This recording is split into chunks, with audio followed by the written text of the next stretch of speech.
sacred heart of, and reflecting on God's heart, we think of the love that God has for humanity and for creation, and we ask that we too will show that love for each other and for all of God's creation, and show that that love knows no boundaries of race, of religion, of nationality, but instead we are all united as people of one Father. Amen. Amen. Thank you, Raymond. Adding on to dear Raymond's prayer, this is from the Baha'i writings, asking God to unite us. Unite and bind together the hearts. Unite and bind together the hearts. Join in accord all the souls. Join in accord all the souls. Oh Lord, make these faces radiant through the light of thy oneness. Unite and bind together the hearts, the hearts.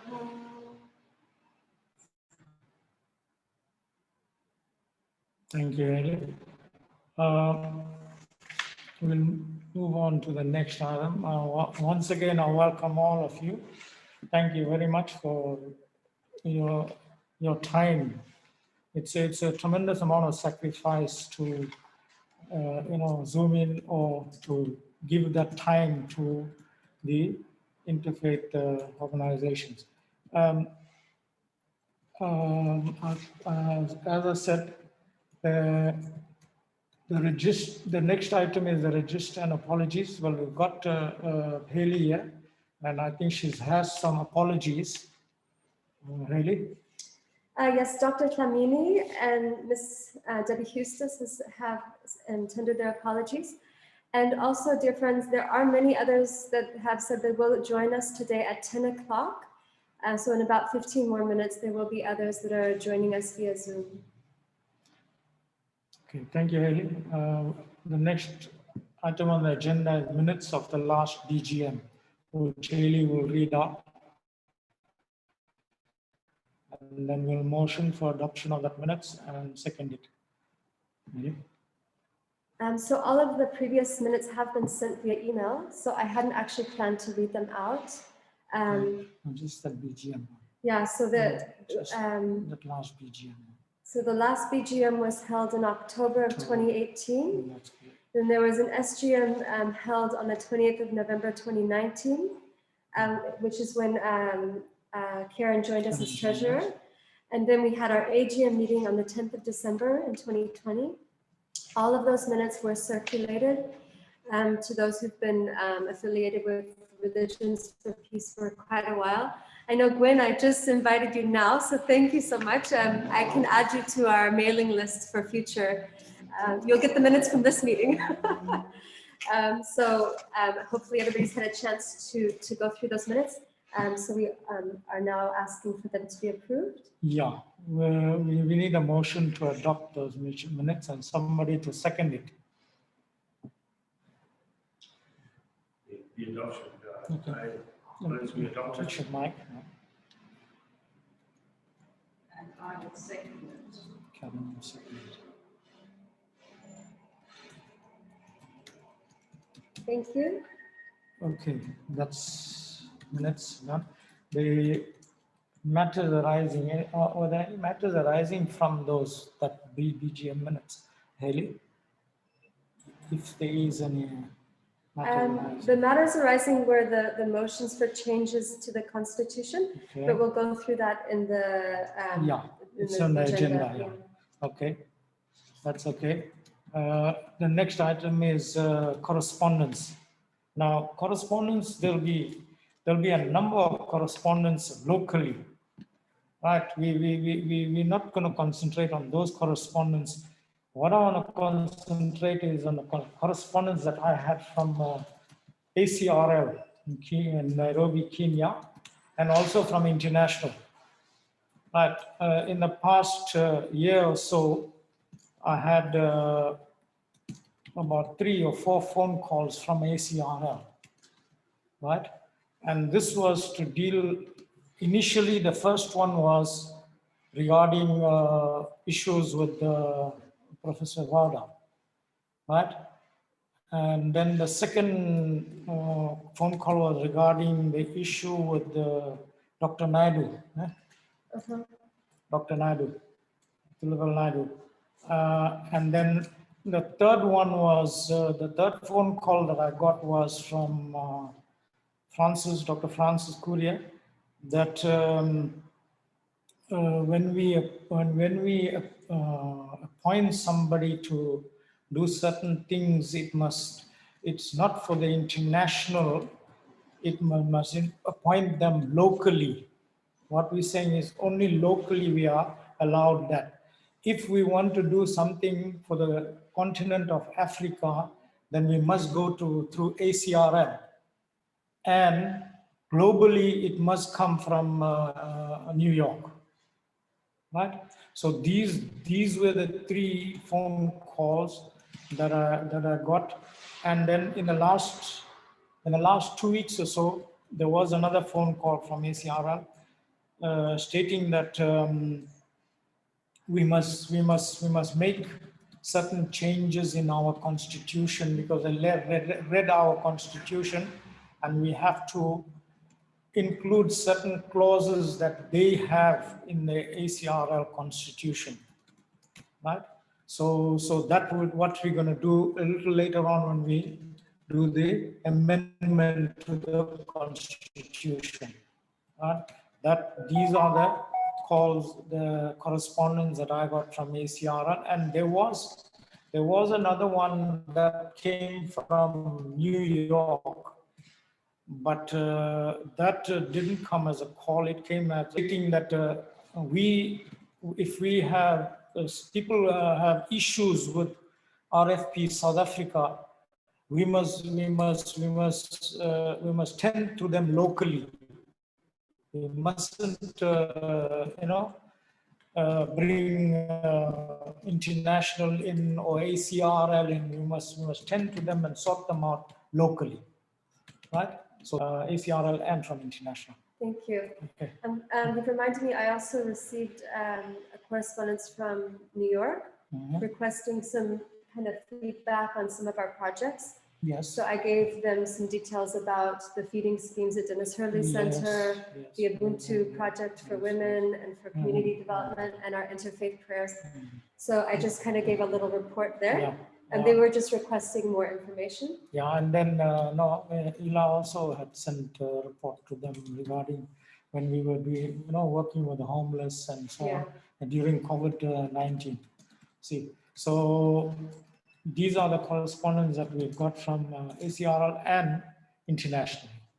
Okay. And then the rest of the correspondence has been just local correspondence that had to do with our various events, giving people information, connecting with new people like Gwen, who are also doing wonderful interfaith work, and just starting those ongoing conversations. And also with Reverend, what's her name? CT. Reverend Barry. Reverend Barry also. From the interfaith community in Cape Town. I had met her in Cape Town, personally. Okay, great. Okay, so that's about it regarding correspondence. Then we'll look at the chairperson's report, right? Okay, this is a chairperson report from 1st March 2019 to 28th February 2021. Okay, these are mainly functions and so on that I personally attended on behalf of RfP South Africa. On the 3rd of March, I attended a function at Brahma Kumaris representing RfP South Africa. Then from the 11th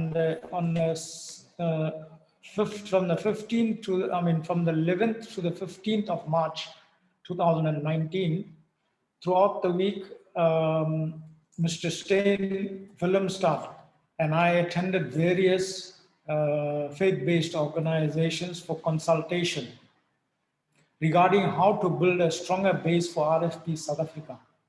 And then the report was sent to ACRM, right? That was March 11 to 15. Then on the 28th of March, on the 12th of March, the same year, we held our conference here in preparation for the World Assembly. That was on the 12th of March at Genesee Center, right? Then on the 28th of March 2019, I attended an interfaith symposium with Tikweni, representing RFP South Africa. So what date was that? 28th of March 2019. Okay.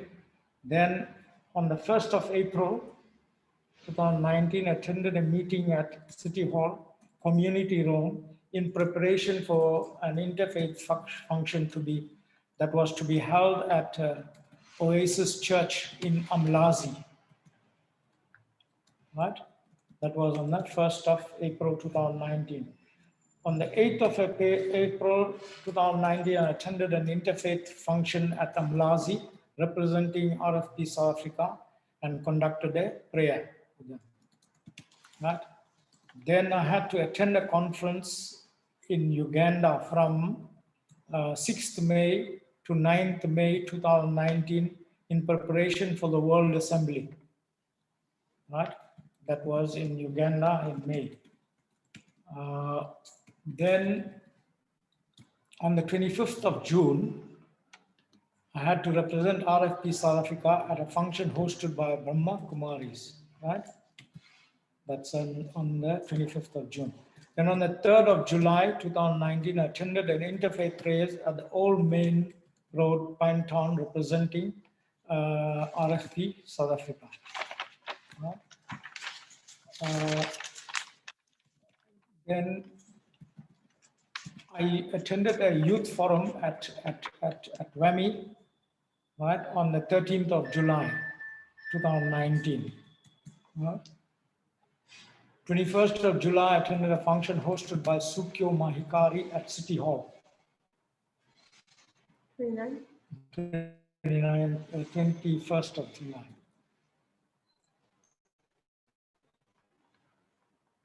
Okay, 24th of July, representing RFP South Africa, attended a meeting at Glenridge Church, Panama Avenue, regarding refugees and I think it was from DRC or Rwanda.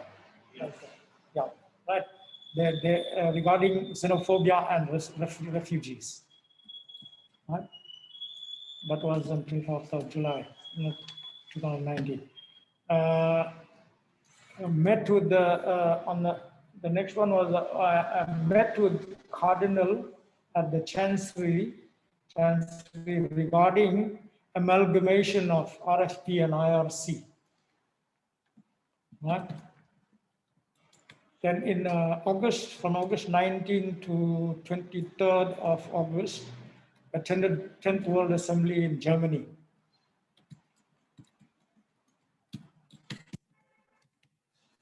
Right? Then on the Just welcome. Okay. Just welcome the new guest who's just welcome. Okay. Shamal, thank you very much for attending. I'll just give you, just now, as soon as I'm done with the report, I'll give you a few minutes just to introduce yourself and to give the members a situation where we stand as far as our financial auditing and so on is concerned. Okay. Right. Okay, attended the World Assembly that in Germany, 19th to the 23rd of August. Then the KZN Christian Council invited me to attend a forum at St. Joseph's Hall. That was in sometime in August for the end of August or beginning of September, right? Then I had to attend another meeting in Zambia from the 11th of September to the 13th of September 2019, where the Southern African Regional Hub was formed, right? Southern African Regional Hub was formed because, remember, we have five hubs, one North Africa, Southern Africa, East Africa, West Africa, and the Indian Ocean Islands. These are the 5 hubs. There are certain countries that form that hub, right?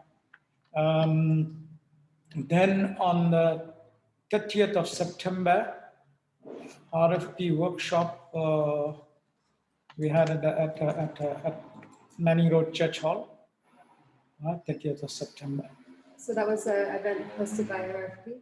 Yeah, RfP, yeah, it was hosted by RfP. Yes, really? Yeah. Okay. Then we had our BGM on the 31st of October, 2019. Right? Okay. Then the other thing that I want to report is, since the lockdown for COVID-19, we had to help out with Dennis Ellie Center and the Tikweni municipality as a chaplain, and for the homeless, when they were put around different tents in the area, right? In November 2020, met with Reverend Berry, that is from the Cape Town Interfaith some council, right? In Cape Town, right? So what date was it? That was in November, sometime in Okay, November, yeah. Okay. Then what they call this? After that, all other meetings and engagements were done via Zoom, right? Okay, that's about it. Okay, thank you so much, Chair. Right. That's the chairperson report. Now, if we go on to the, let's go on to the secretary report and then the treasurer's report. Okay. Dear Shamal, I don't know if you heard, I think your audio was still connecting when did welcome to you. Hi, welcome. Morning. Thank you. Yeah. Can you just introduce him? Can you introduce yourself as our auditor and tell us what situation is at the moment, and you're busy with the auditing and so on. Sure. Good morning, Mr. Bharat, the Chairman, and other members of the WCRP. I'm Shamal Cassie. I am from a company called Excel Tax and Accounting, which is part of the Excel Group. We are accountants and tax advisors. We are based in Durban North and have an office in Ballito. Can everybody hear me? Fine? Yes. Thank you. All right. I recently met Mr. Bharat, and in our meeting, we discussed the current situation with regards to the accounts, books of account for the WCRP. We brought ourselves up to speed with regards to what the situation is in terms of what is outstanding and a way forward in identifying of the process to bring the books up to date. Currently, I've had a second meeting with Mr. Bharat and I think the treasurer with regards to documentation that's been handed to us to bring the books with the new bank account up to date, carry balances, etc., forward from the old that have been transferred to the new, and then have those books audited up to 2021. All right. We are currently processing the last 3 years worth of financial statements.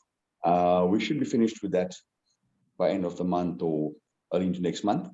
and then we'll be able to give you updated balance sheets and income statements with regards to that.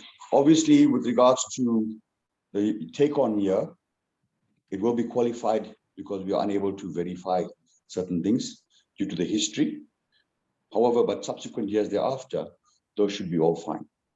Those financial statements then can be then handed to the necessary departments in terms of your compliance requirements. Myself and I've got two other partners in this business. We will drop the books of account up to preparation of trial balance as well as drafting of the financials. We will then hand that over to an independent auditor who will then audit those books. Obviously, it's not correct for us to drop the books and audit it ourselves. So that'll be audited by an independent auditor. And then we will hand it over to yourselves. I'm not sure if there's any questions that anybody has or wants to find out. Anything? Yes, Shama, just one thing. Sure. The situation with SARS, were you able to check with SARS? Well, look, with regards to SARS, what we're going to do is it takes us time, unfortunately, from May this year. SARS has now got a new process that needs to happen in terms of the e-filing system. So what needs to happen is we need to first put the authorized representative of WCRP onto the system first. Thereafter, we then need to then get the WCRP registered on e-filing. And once that is done, then will I be able to then give you an update with regards to what exactly is the status of SARS and what we are required to do over and above the last 3 years. So there may be other information that SARS will require, but we will then, once I check that, I'll be able to then give you an update with regards to that. That is currently the process at the moment with SARS. Unfortunately, it's a new process and it's only coming to play in May this year. All right. Okay, thanks, Shaman. We'll keep in touch, and don't forget, if you require anything, you can just email me or Karen or WhatsApp me or whatever, you know. Perfect. Anything that you require, then we're ready to. Thank you very much, documents or whatever. All right. Thank you very much, Mr. Bharat, and to the committee as well. Thank you very much. Our phone's always open for any questions or queries that anybody has. And you're welcome to contact us with regards to any queries or questions. I hope that we can add value to your committee and to the organization. And we look forward to a good relationship going forward. We're always available in terms of questions and queries that you're welcome to contact us. And I hope that the council grows. Your committee has a good year this year and is able to then move forward with regards to growing the council. Right. Thank you very much and have a good year.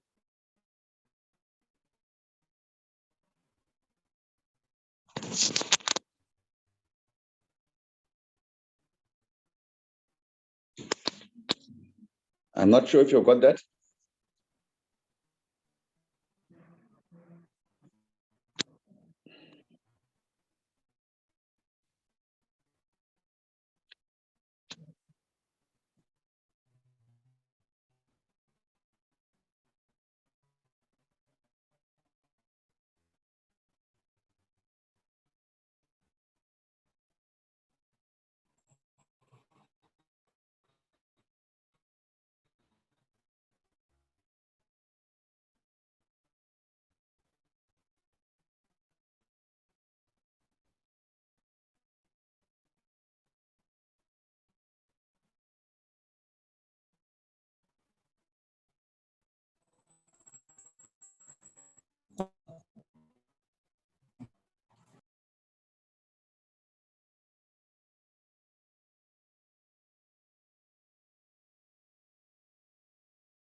Sorry about that, friends. We got kicked off. Thank you for waiting and still being here. It says here in the Constitution, quorum will be 50% of members, which must include at least 3 different religions. Yes, we've got that. So we got how many we got down there? We've got 3. Huh? 3 in the room. 3? Yeah, okay. And more we have a Muslim friend joining us. So then Oh, there's people in the waiting room. Yay. Okay, wonderful. We've got our Muslim and now we'll do the treasurer's report. Okay. Secretary's report. Secretary, you did? I'd like to do the secretary. Okay, do the secretary's report first, and then we'll do the treasurer's report. Okay. Welcome to Lavona and Zaida. Thank you for joining us. Really appreciate your time. Hi, welcome from Port Elizabeth. Thank you. All right. So dear friends, we've just started our meeting. We've just finished the auditor's input, and we're now moving on to the secretary's report. Just to build on what the chairperson was sharing, he was sharing about many of the interfaith activities he was able to attend before COVID hit, and then everything went online. So in addition to everything that the chair was able to represent the Religions for Peace at, we had, so my term started in 2018. So this is a 2-year quick report, just a quick summary. We've had a whirlwind of a year, everybody, as you know. So despite the various challenges, I am very happy to report that we managed to have 1 physical youth forum here at the Manning Rd Methodist Church that focused on setting personal goals for youth and helping inspire environmental action amongst young people. That was done in partnership with Marilyn, who is our Youth Climate Peace Forum representative of Religions for Peace, who's done incredible work for inspiring young people to action for the environment from an interfaith perspective. So we had our youth forum here, and then after that, we had our first interfaith gathering, which was prayers and meditation that we held up in the highway area of KwaZulu-Natal. It was very well attended. People of various faiths came together for prayer, meditation, and dialogue. We shared scriptures from various faiths, had a lovely bring and share lunch. Everything was off to a nice, smooth start. And then after that, we held another interfaith gathering at the Gandhi Development Trust Center in Verulam. I see that Mama Ila Gandhi is able to join us now. Her audio is still connecting. So, it's too noisy. Okay, so we had a really lovely interfaith gathering. Mama Ila maybe can share a little bit about that if she'd like, regarding the importance of empowering women as people of faith to empower our communities. Welcome, Mama Ila. Hello. Hi. Hi. I can't hear you. I think you're on mute. I'm just saying sorry about the late arrival. That's okay. We had load shedding, yeah. Yes, I think a lot of people have. Welcome, Zaida. Welcome, Lavona. It's nice to see you. Lavona, can I ask you to just turn on your video for 1 second so we can get a quick picture of everybody before, thanks. Okay, so anyhow, I'm giving the secretary's report, Mama Ila, and I thought maybe if you can just share maybe 1 or 2 words about that second initial interfaith gathering that was held at the Gandhi Development Trust before lockdown began. Would you just like to share 1 or 2 words about that? The one with the women? Is that the one you're talking about? Because we had quite a few. Anyway, it was a lovely gathering represented by various faith groups, and we came to. Yeah. We had 2 gatherings actually at Phoenix Settlement, which were interfaith. The first one was with quite a few faith leaders came and then they planted trees at Phoenix Settlement to represent all the different faiths.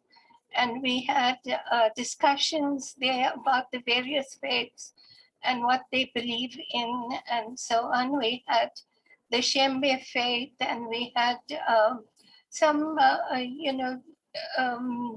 different faiths who gave us very good insight into what their beliefs are and how they relate to the Phoenix Settlement and to the interfaith movement. So that was the first one. And then the second one we had as a follow-up was on women. It was on Women's Day. And Panditji was present at that one. He facilitated a group and he also spoke at the gathering. And then we had group discussions to talk about how the different age groups relate to each other. So we had the senior, the elderly people there. Then we had the middle, aged people, and we had teenagers. And we had men and women separately. And there were some very interesting outcomes from the discussion. I don't have the full report in front of me, but there is a report available if anyone would like to see it.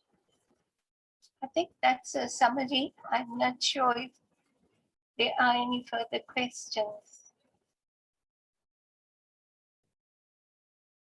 Is that okay, Haley? You are muted. Haley, you are muted. I can't hear you.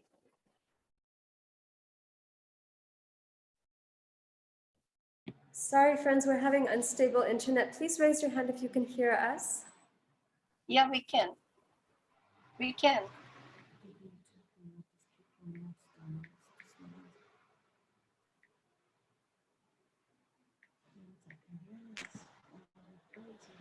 Okay, let's try this, Android. Can you give me a password? 083 083 783 783.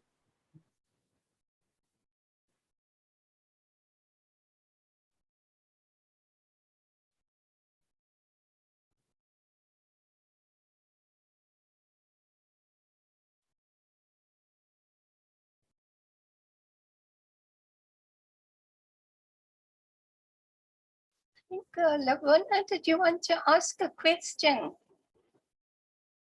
No, I actually raised my hand to say that I could hear Haley, but I would like a copy of the report of the meeting that you just mentioned with the Women's Day meeting and the group discussion. Sure. I would appreciate that, please. Okay. Yeah, I don't have your email. If you can send it to me, I will email it to you. Yeah, immediately after this meeting. Do you have my my email or my telephone, my WhatsApp number? Yes, I do have it. Thank you. Thank you. What was the meeting only held in KwaZulu-Natal, the Women's Day meeting? Yes, it was. It was held in KwaZulu-Natal and it was at the Phoenix Settlement. So the community was largely the surrounding Phoenix Settlement community, and a few people came from outside Phoenix Settlement. Do you know if there's I should actually ask Hailey this question about the religions, if there's Religious for Peace community here in the Eastern Cape, because that is where I am. Okay. I think, yeah, that one Haley would be able to answer. We would love to have one, and if I'm sure what we are suggesting to people is to start their own little centers, and then they can join with the, yeah. Okay. Thank you. Hello. Hello. I just wanted to comment. Lavona, are you in the Eastern Cape? That's right. I'm in the Nelson Mandela Bay Metro. Okay, we have people who would be willing to work with you to set up something like this from a spiritual perspective. So if you send via Haley or directly, if you send us your details, we can help you to convene a group of people that would be willing to explore setting up something like this. Thank you. Thank you. I will appreciate that very much. Hi, welcome everybody. I've now signed in just as on my individual account on my phone, so we should have a better connection now. I apologize for that. Thank you, Nadi and Mama Ila, for coming in. And luckily, everything is being recorded, so we're still on track. I'm sorry that I've missed what I had asked Nadi to share, and I hear Lavona also shared. Friends, can I continue with the secretary report now?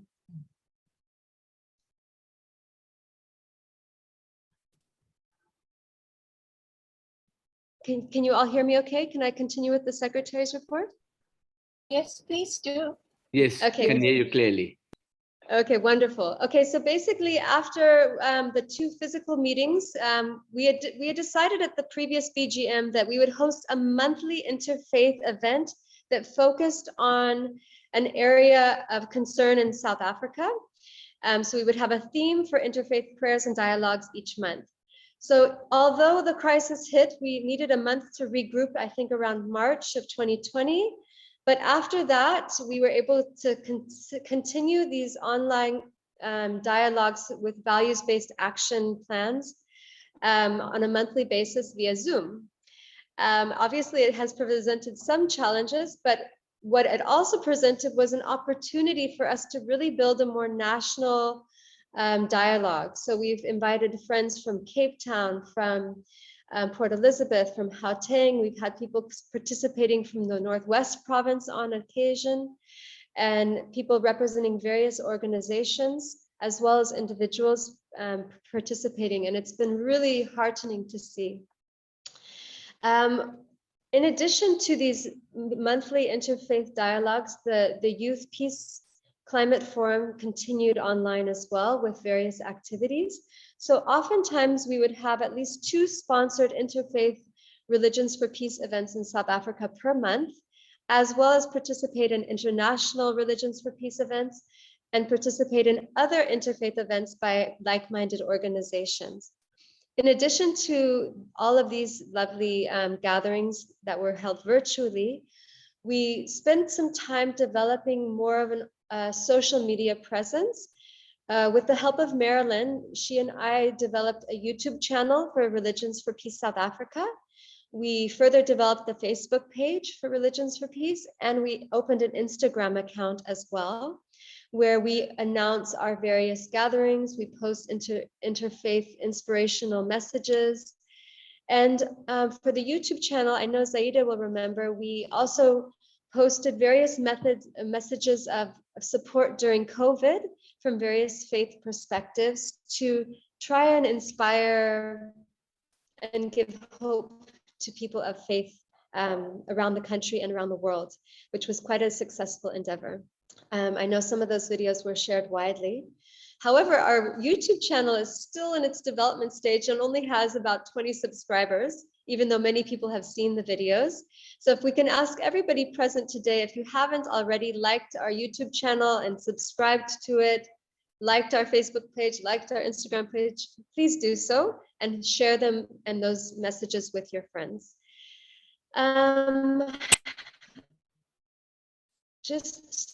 I know Punjit had already shared about the various campaigns for supporting the homeless, both during the hard lockdown as well as ongoing, for his ongoing efforts on behalf of Religions for Peace with the Dennis Hurley Center.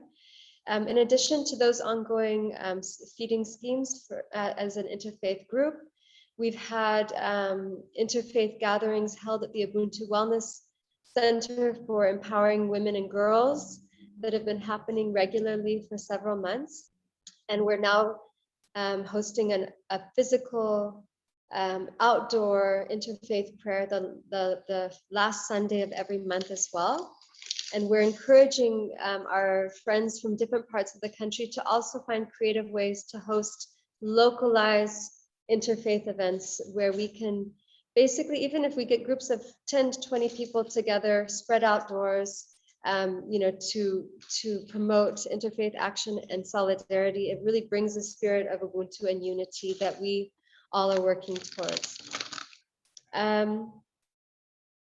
We had recently held an online discussion on the journey of the soul. So as part of our COVID relief effort, in addition to bringing messages of hope, where we've been exploring various faith perspectives of the journey of the soul, because we know many have lost loved ones. And I think to bring solace and hope to people, I think going through those scriptures has been a great solace and also a great education for all of us.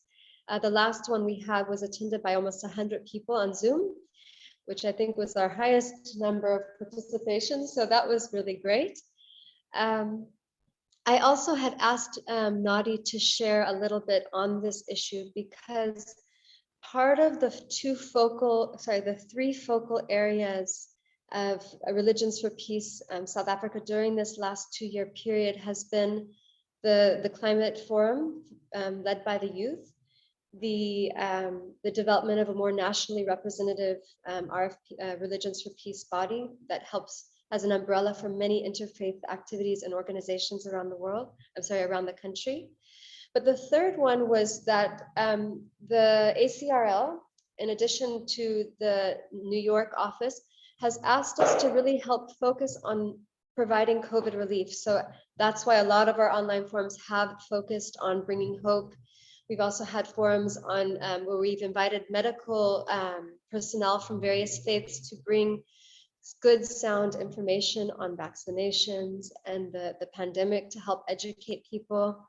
So we've done those things, but I wanted to invite Nadi just to share, if he hadn't already, a little bit about furthering that process. Over to you, Nadi.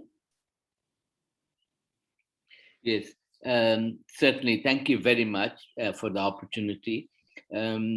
Just very briefly, the thoughts we had were from some of the seminars we had on COVID and some of the other meetings we had, including the one we had with Ela and the bishop in Cape Town joining us. And at those meetings, there was some discussion about the fact that one of the biggest problems with the COVID pandemic was the element of fear, which was in fact equally, if not in some people's view, more serious than the virus itself. The fear, the depression, the anxiety, etc., and the negative effect of those emotions and feelings on individuals' physical, mental, psychological, and spiritual health. And from that perspective, at one of our meetings, there was a view that the faith-based organizations and Religions for Peace had an important contribution to make to address the issue of building up spiritual resilience amongst individuals. From the different faith traditions, there is a lot of material and a lot of teachings and a lot of practices whereby we can actually encourage people to strengthen the inner spiritual dimension of the being, which will strengthen the mental, psychological, and emotional aspects to be able to cope and build resilience against the pandemic, recognizing that the medical interventions have an important role, but the equally important is to address the depression, the anxiety, the fear element, etc. So from that perspective, there was a view that maybe as part of the monthly meetings, we also invite one or two faith-based groups to share from their perspective, what are some of the processes and practices that will build that spiritual resilience, and how we can actually share that more widely, because I think that is very desperately needed at this particular juncture in our national and the global pandemic that we're facing. This related issue, of course, was to use the opportunity. Unfortunately, with this particular lockdown, there's not much opportunity for getting groups together, but yes, and when time allows, to even have groups where we can share and actually take part in processes and even offer workshops on the different processes and practices for building spiritual resilience. So very briefly, that was the suggestions we had arising from the previous two meetings that I attended, and I just wish to share that at this BGM. Thank you very much, Haley, and thank you to everybody else. Thank you so much, Nadi. I think on that note, my secretarial report is finished, and we have noted those suggestions, and we will consult further on them as we find our way forward. Over to the chairperson as we continue our agenda. Thank you, Haley, for the secretary. And we'll move on to the next item on the agenda, which is the treasurer's report. Karen? Am I talking into there? Yeah. Okay, good morning, everybody. As you've heard, the auditors have the books for the past 3 years. I took over as treasurer on the 28th of November, 2019. Since then, I've been completely stressed. No, seriously. It's been a privilege to work with everybody at Religions for Peace, and I thank you all for your patience. Basically, because everything's at the auditors, there's not terribly much that I can say. What I would like to point out, though, is apart from getting a new bank account, we've also gone on to online banking, which has been very helpful, saves a lot of time, except when there's load shedding. So with all these activities that we've heard about, it comes from funding from various funders. So in 2019, 32,998 Rand and 75 cents came to Religions for Peace from the African Council of Religion. In 2020, as Haley's already mentioned, the youth climate change work, they received a grant of 73,483 Rand. Because of the pandemic and because they haven't been able to work terribly much physically, some of that money is probably going to have to be returned. We were really excited in September when we got another grant from the African Council of Religion of 47,123 Rand and 40 cents, and that is for the work around COVID. We are trying our best to get things up to date, as you've heard. I must point out that I do need to resign at the end of my 2 years, as finances are not my strong point. So if there's somebody out there with with good financial knowledge, it would be good to have you on board. Basically, at the moment, as a treasurer, I've been doing some of the inputting and the releasing and the banking, and I don't think there's enough division of tasks. Perhaps the treasurer should really have a more oversight role. However, once we've got everything up to date, things can move forward. Thank you very much. Thank you, Karen. Thank you, Karen. And also maybe we can just minute that her resignation has been, do we just minute it now, or do we have to accept it, or how does that work? Let's look, we have noted it, but then now we just need to get, we'll finish this, we'll finish this thing. If you can help us out, finish this thing. Everything will get done with the auditors and everything, and then we can. And you're happy with that? Okay. Thank you. And we can also just thank Karen for her term of service. It's much appreciated. Thank you very much, Karen. You know why? Because we were lost when we had to let Usha go, and then you took over kind of the right time, and now we seem to be getting everything in correct perspective. So as soon as everything is over, we can start. And then we will, in the meantime, we will look for a suitable replacement. Right? And the other thing what I want to say is that for those who have just come on now, that the auditor had given a brief account of what's going on at the moment. They have got the books with them. They are going to be busy doing the books up and then giving it to an independent auditor, and then from there we take it forward. What we're going to do is we're going to have as soon as we get audited financials from them, we will have an SGM where we can rectify that audited financials, and then I will send it to DST. And they are also, the auditors are also looking into where we stand. WCRP or RfPSA Africa stands with SARS, right? So that's where we are at the moment. Okay. Thank you. Okay. The next item on the agenda is amendment to the Constitution.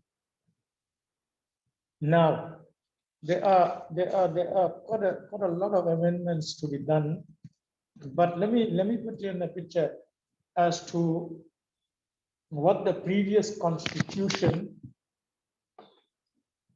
entailed.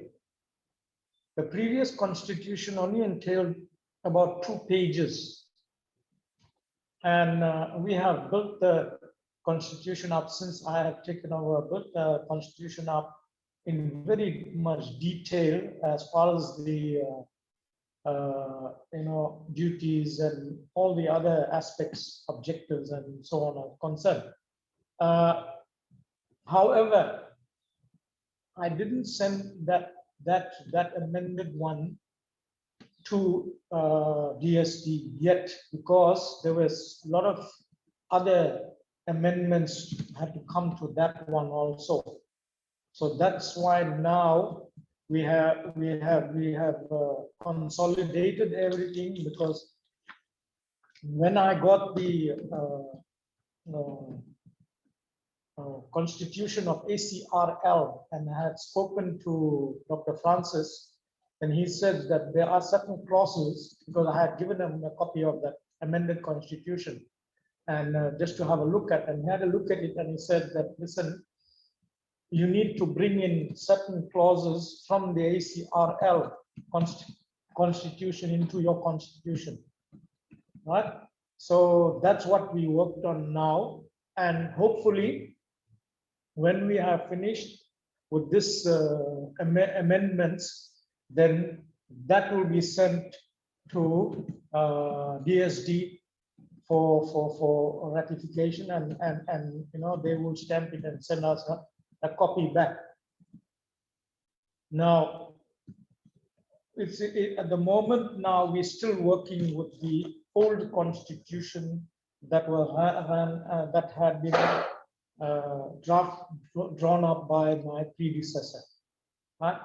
But now we are working on, we'll be busy, and we're going to sort this Constitution out, and then I will send a copy with the audited financials to DST.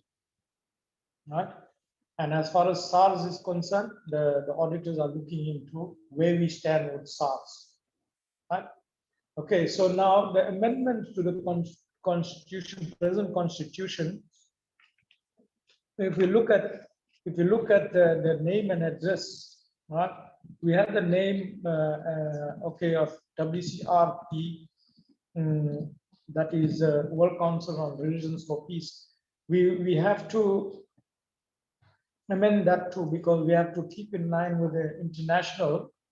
So we have to change it to Religions for Peace South Africa.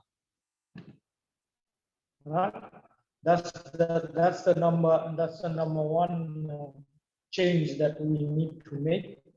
Then The address of the organization in the previous constitution was, Sorry.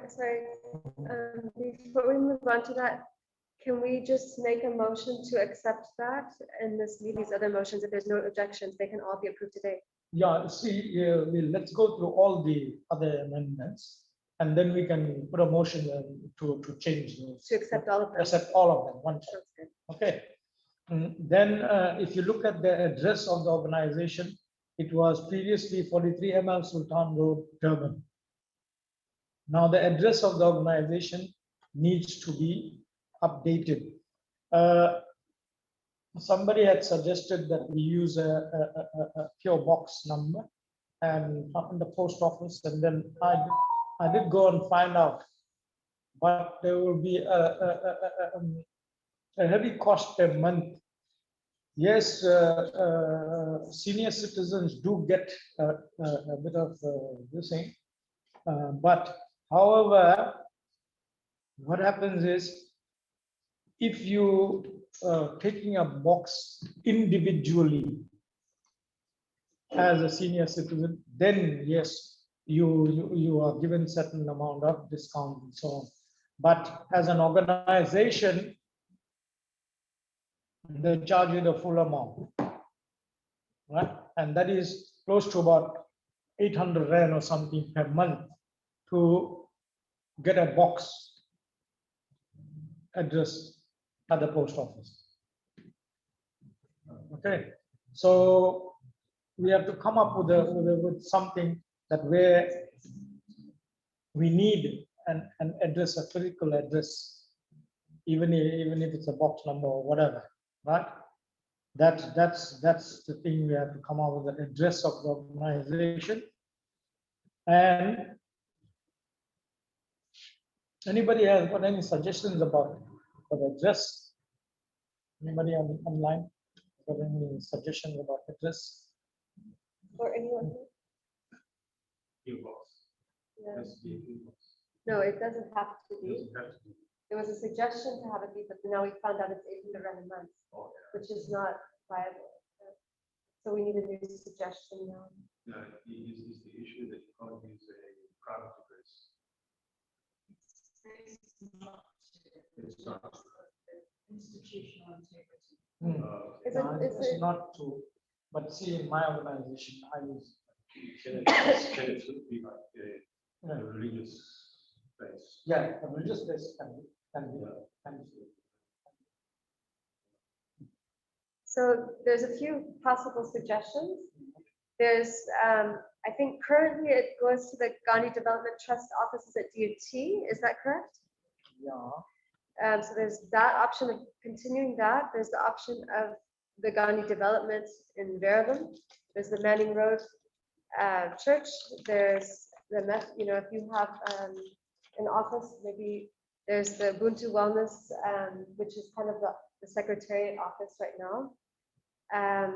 So those are all non-individual spaces. They're all kind of public good, like-minded organizations for. So those are some suggestions that we could Which consider. is the most convenient for it's, not that we receive posts. What about the Dennis Hurley? Is that complicated? Raymond, are you there?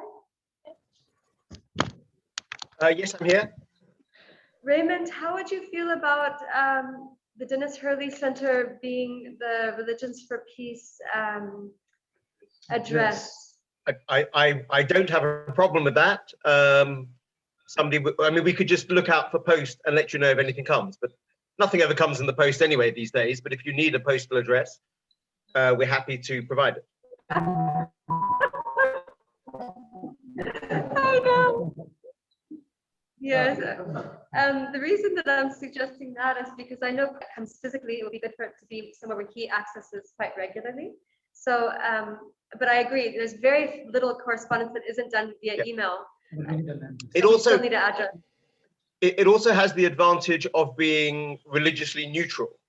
So whereas like Manning Rd Church obviously then makes a specific church. So the Dennis Hurley Center would be a more neutral address if that's appropriate for you. We're happy to. It's a small service we can provide, and we won't charge you. Okay. There's a second back here from Bishop Mike, so I think that we can say that's our new up. Thank you so much, Raymond. Thank you, Raymond. Thank you.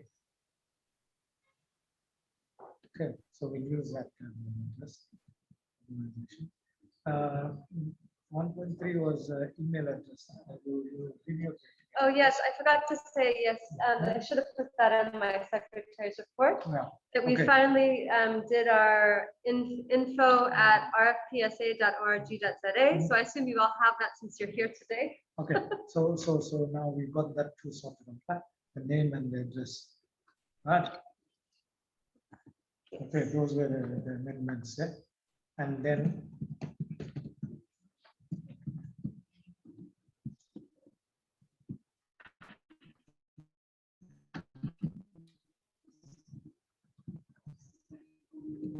okay, Lily, I'm happy to officially change the name from WCRP to Religions for Peace South Africa.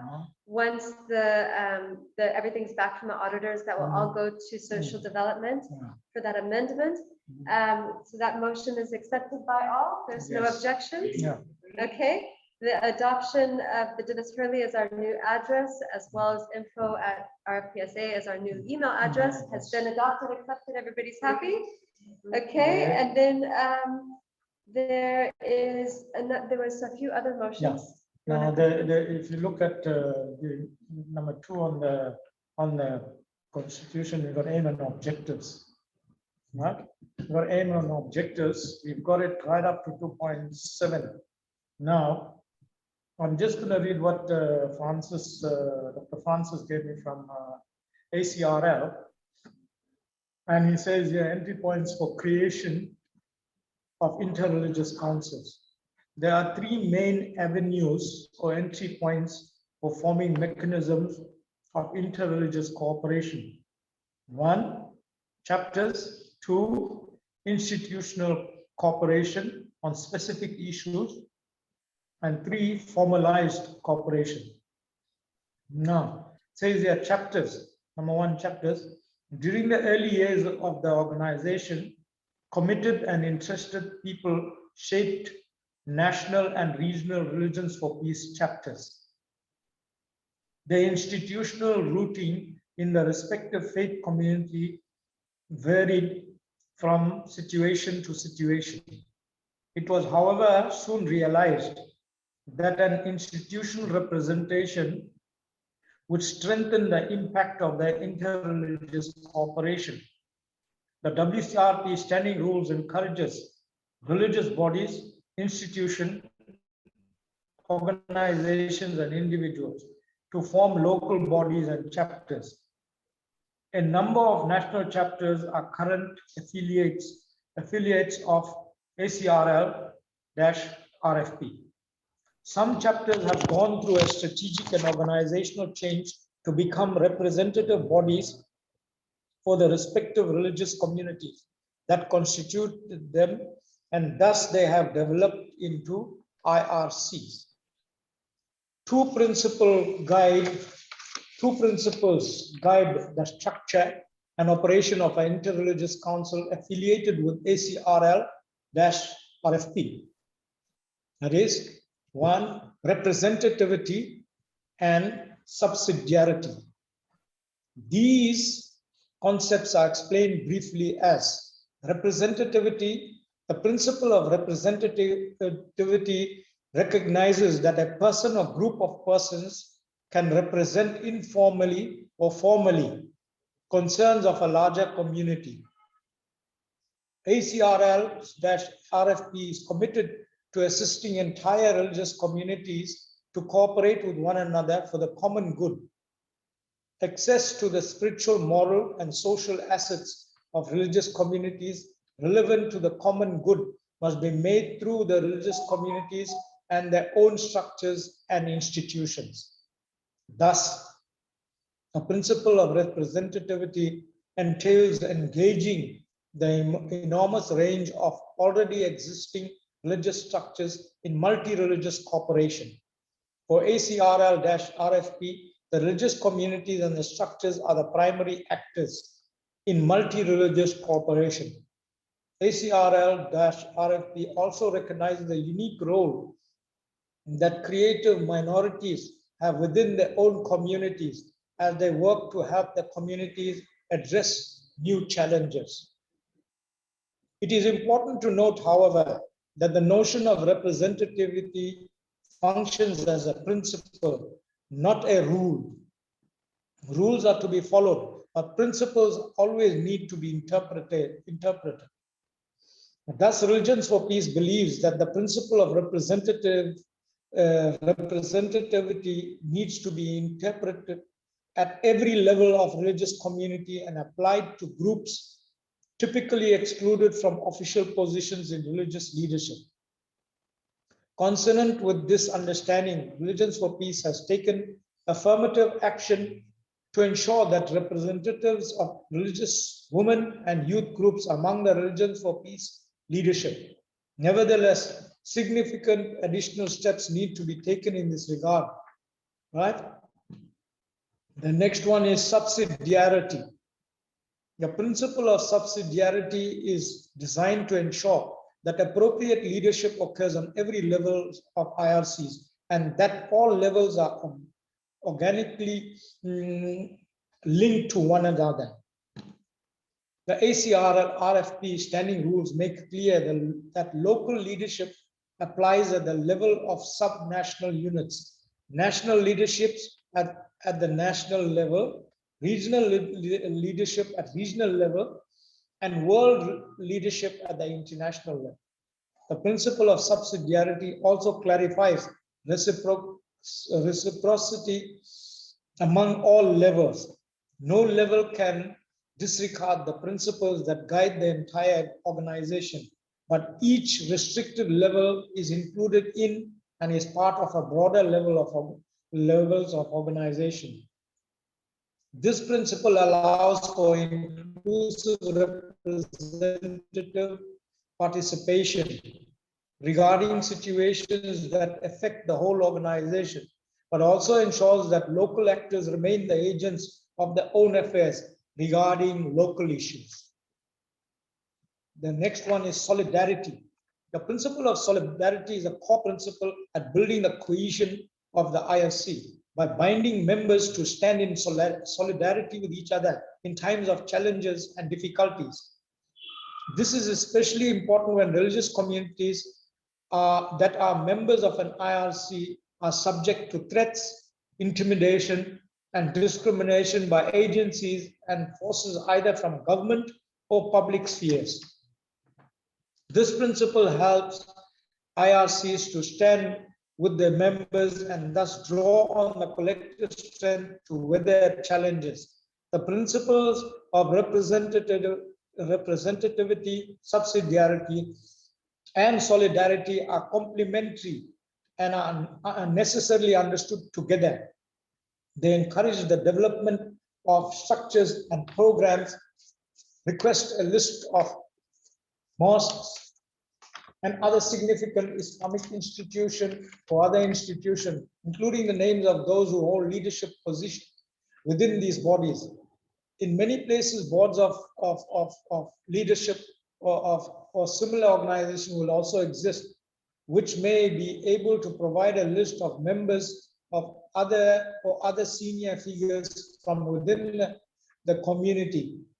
Alternatively, the Congress or similar international organizations may be able to provide points of contact in the area when initiating inquiries with any of the bodies mentioned above, also requesting information on any individual relations with other faiths. Then they also have contacting Jewish organizations, contacting Sikh organizations, and other religious organizations. It says here, contacting other religious organizations who are regular participants in Religions for Peace activities may have similar structures to those mentioned above. Again, when contacting these bodies, request information on any individual or community is responsible for dialogue or relations with other faiths. Right? So these are the three clauses that we need to add into our constitution. The one of representativity, the one of subsidiarity, and the one of solidarity. Right? So these are the three that we need to include. So what is Okay, Different from the friends house. on the Zoom call, would anybody like to make comments or motion to accept the addition of these clauses?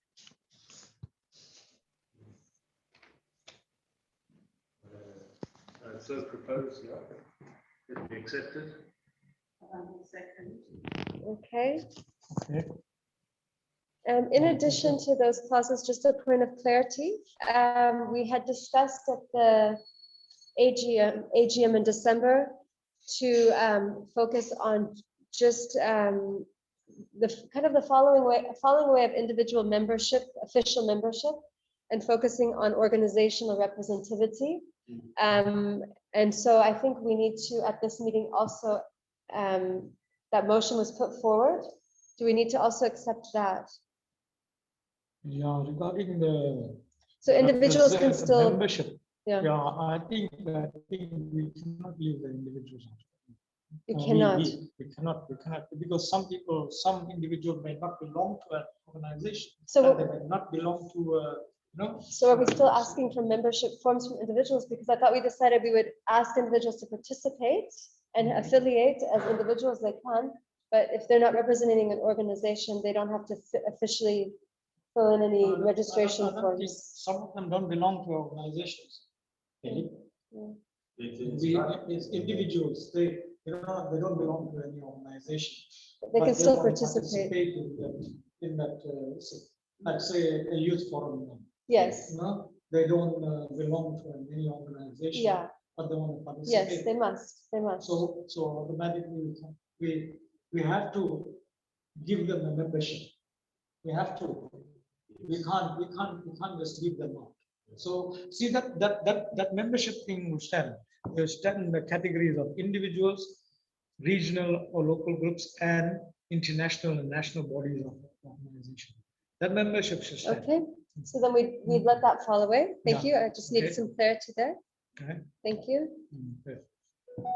And then we got one more. One more is the NEC. It says the NEC 5.7. Right. We're looking at all office bearers, with the exception of regional chairperson, shall be elected at a national BGM. So we see had a look at that. Dr. Francis had a look at that, and he says, no, 2 years is too late, because he says yeah. He says 2 years. Sorry. He says 2 years is a bit too little, because by the time one person gets to know the ropes of that organization, it's time for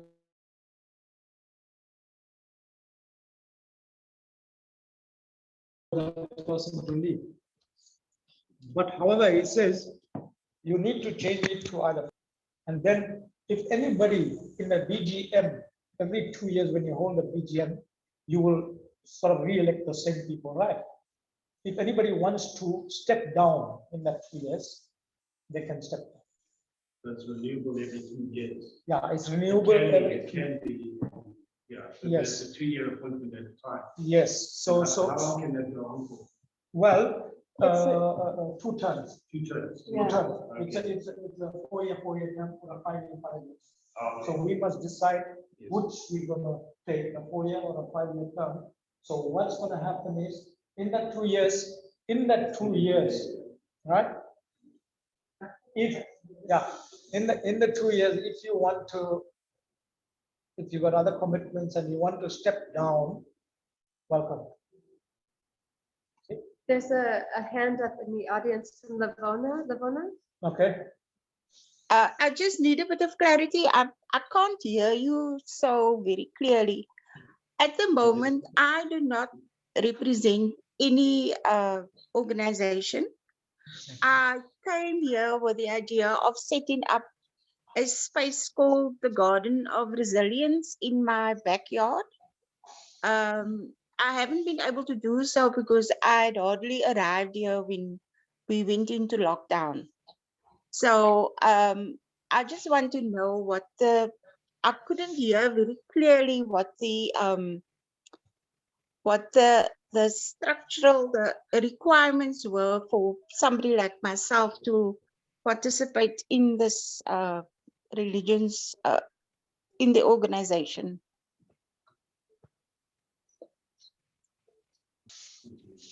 Go ahead. Can you hear Pundit now? Okay. What we're saying here is we had suggested that individuals were not, not gonna until you belong to a regional or a local body or group. But I think we have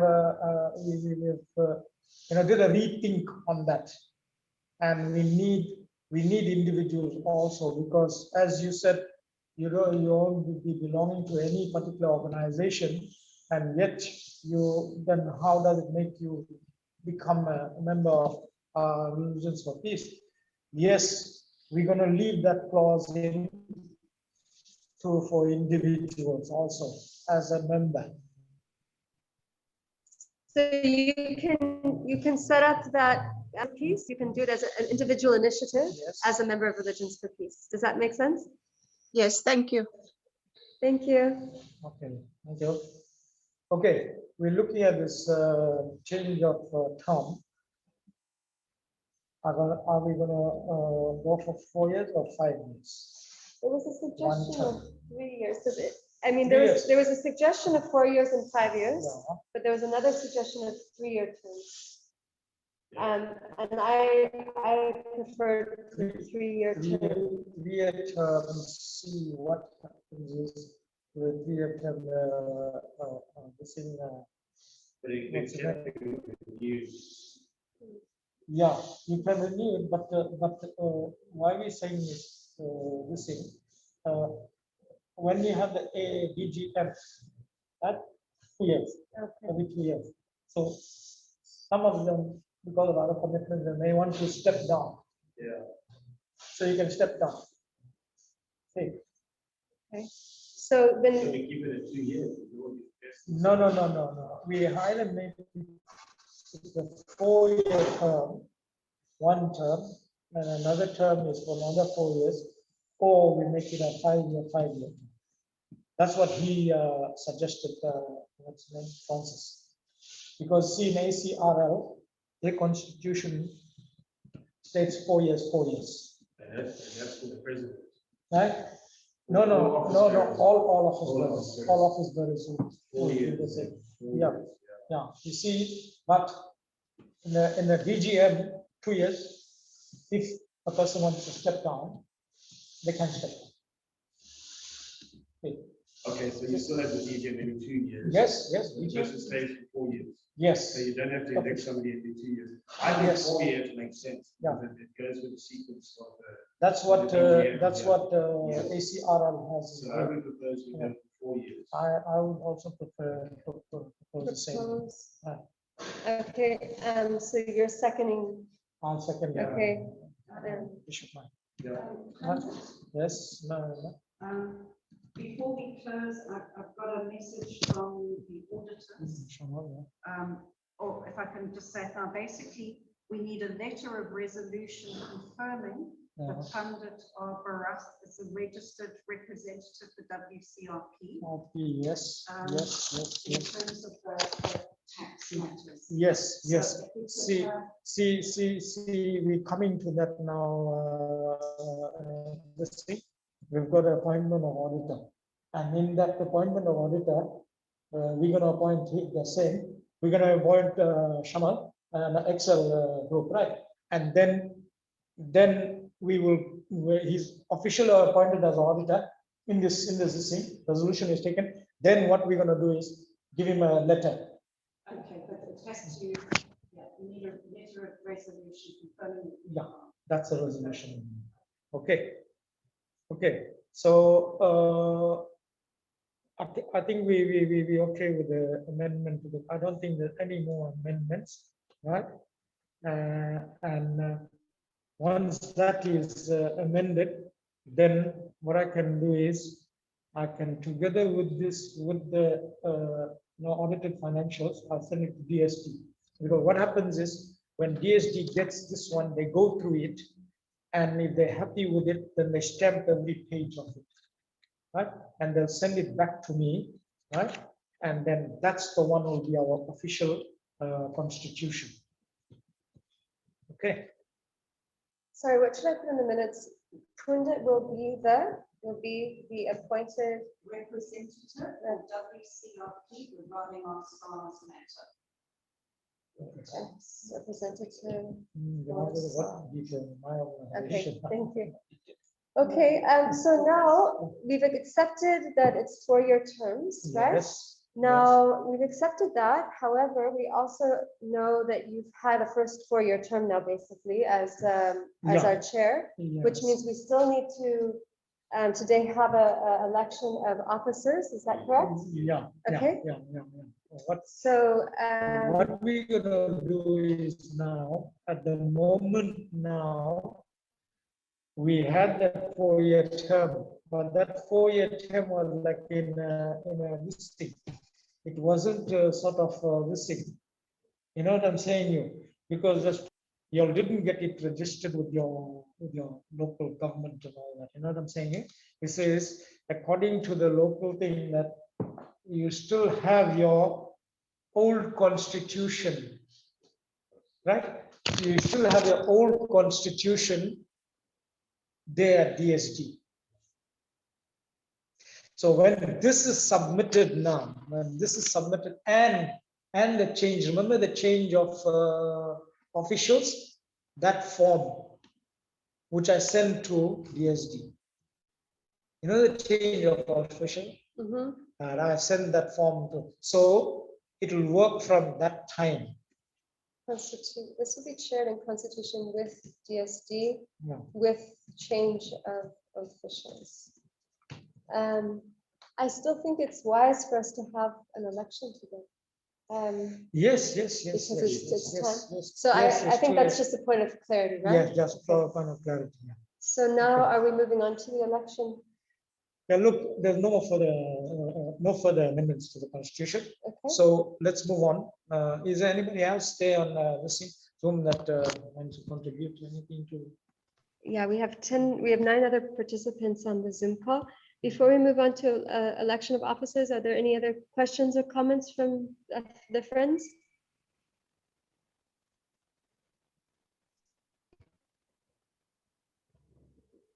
So now we can ask for suggestions for, we obviously know that we have the treasurer that needs to, so we ask for nominations, is that correct? Okay, let's go on to the election of officials. Right. Let's start from the treasurer. From the treasurer, we have Karen. Karen says that she will be stepping down in some time when everything is sorted out. We got any other nominations for? I do have one. Yeah. I actually have 2. Okay. I just want to make sure. Let's see who's in the call here. Okay. I have 2 recommendations for treasurer. Because finances have had a sticky past, and there's only a few people who have the whole backstory of it. And because Pundit is our SARS appointed representative as well, I would suggest that Pundit steps into the role of treasurer, because we have complete trust in his knowledge of the situation. So that's my first nomination. The other potential nominee that is on the call is my friend Zaida from the Feed organization. She has a lot of financial background. charge. She's Durban based. She has a lot of information as an accountant. She's also quite busy. I don't know if it's a nomination she would accept, but she is somebody who I think she's completely trustworthy and could do well in that role. So those are the two nominations I would like to bring to the table. Sorry, what's the second name? Zaida. Zahida. Is Zahida here? Zaida, are you? Yes, I am here. You know, Haley, I'm so honored by your nomination. At this point in time, I'm financial chair of my daughter's school. I am the CFO of the NPO we with, and I am managing my husband's account. So I'm barely, I'm barely up there breathing. So, I mean, I would love to assist. So I can, if there's any insight, or if you want me to review financials or, provide any accounting advice, I am here. It's just I can't take it on as completely because I'm As just treasurer. yeah. But I'm here always to offer any advice to whoever takes it up. I'm always here. Thank you, Zaida. Okay.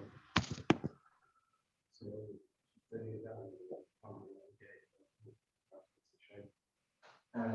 yeah. Look, was elections on the agenda? Yes.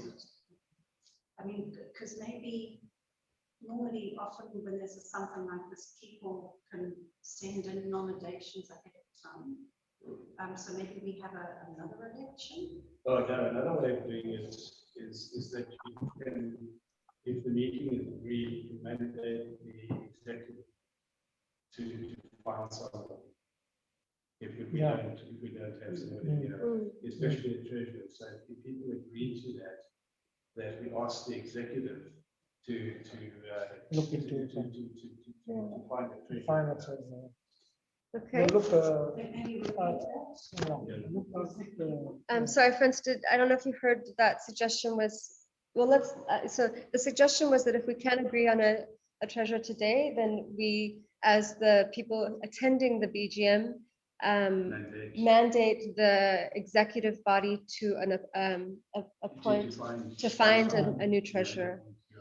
So if I can ask if you could either give a thumbs up in the chat or a comment in the chat how you feel about that. And we do have a comment now from Pundit. Pundit, you were going to say something? Look, as Bishop Mike suggested, we get mandated to try and look for a suitable person. But we can look, we can like look, my niece now, she works for Momentum. She's a BCom graduate. And maybe I can switch, and she's like a youth, you know what I mean? So I can speak to her. That's why, as you suggested, mandate, our executives to, So you're seconding that idea? Yes. Are there any objections? Are we all happy with that? Okay, Marilyn is saying, I agree with noting it down, mandating it if we don't appoint anyone now. Yeah. Can I suggest something? Yes. Hello. Hi. I just want to raise two issues. The one is that in the past we used to, use checkbooks, and since Karen has come, we have, been using internet facility. Now, I'm not sure if Panditji is, able to use that system in order to, to be the treasurer and to be able to do the accounting. So my suggestion, if it's agreeable to Zahida, is that you have Zahida as the person who does the transactions and Panditji as the person who oversees, so that we have two treasurers, an assistant treasurer and a treasurer.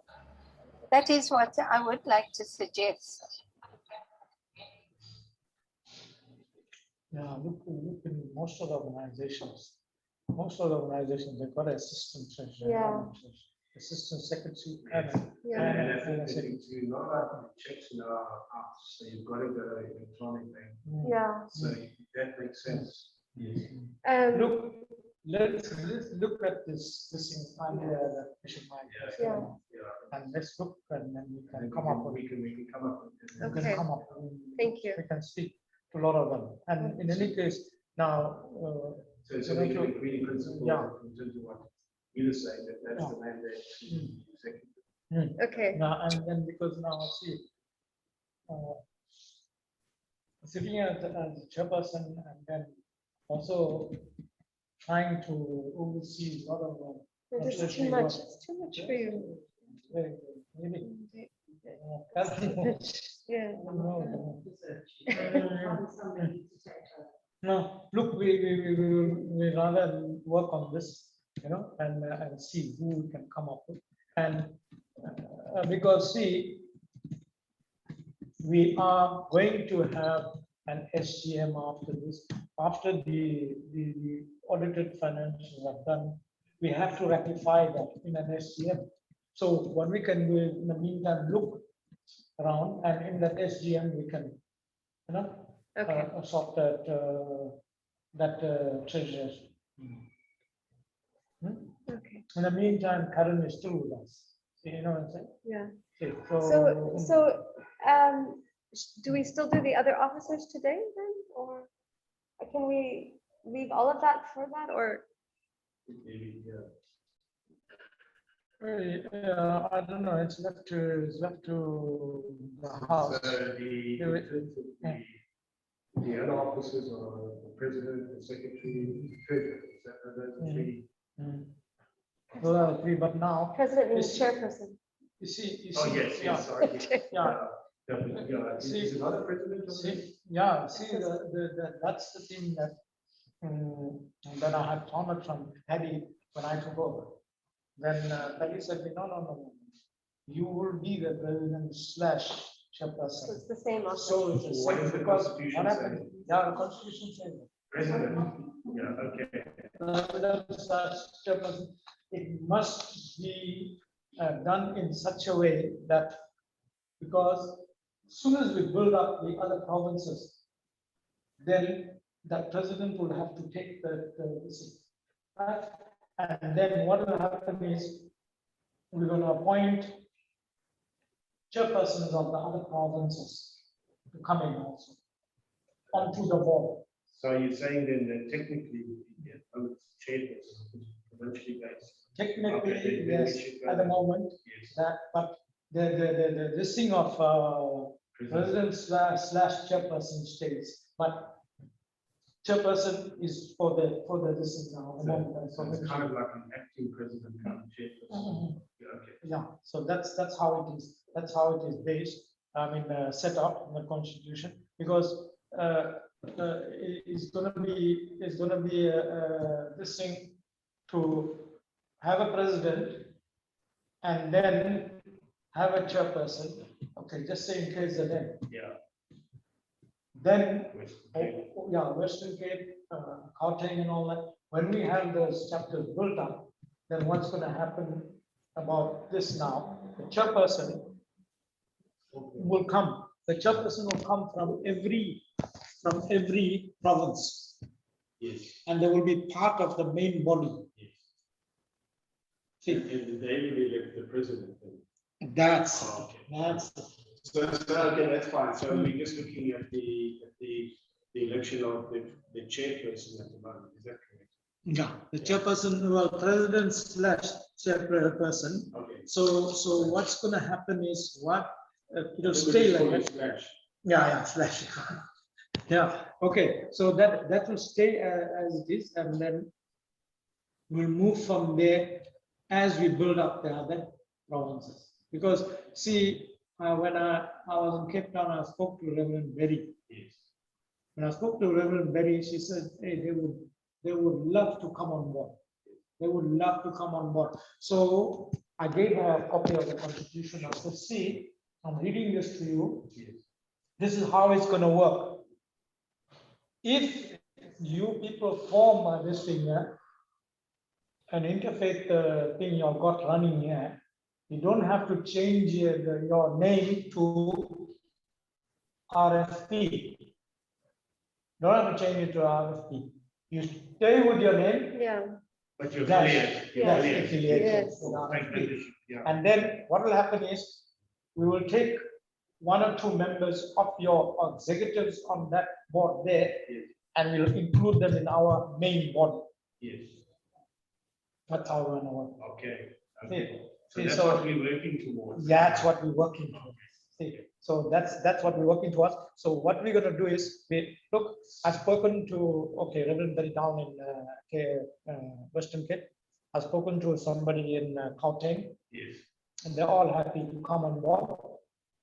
But you must remember one thing: they will never leave their identity or their organization. They don't need But to. they don't need to. I told them all you do is get affiliated with us. That's great. That's how. So basically then what we're doing now is just nominating a chairperson for the next 4 years. Yeah. And with that nomination though, could we not put nominations for more than one chair today? Because More than one chair. yeah, because remember, we're saying developing the different provinces, but we're already making connections in different provinces. No, now. that is included in the constitution here. If you look at it. I guess If what you I'm, see, yeah. if you see there, they say you.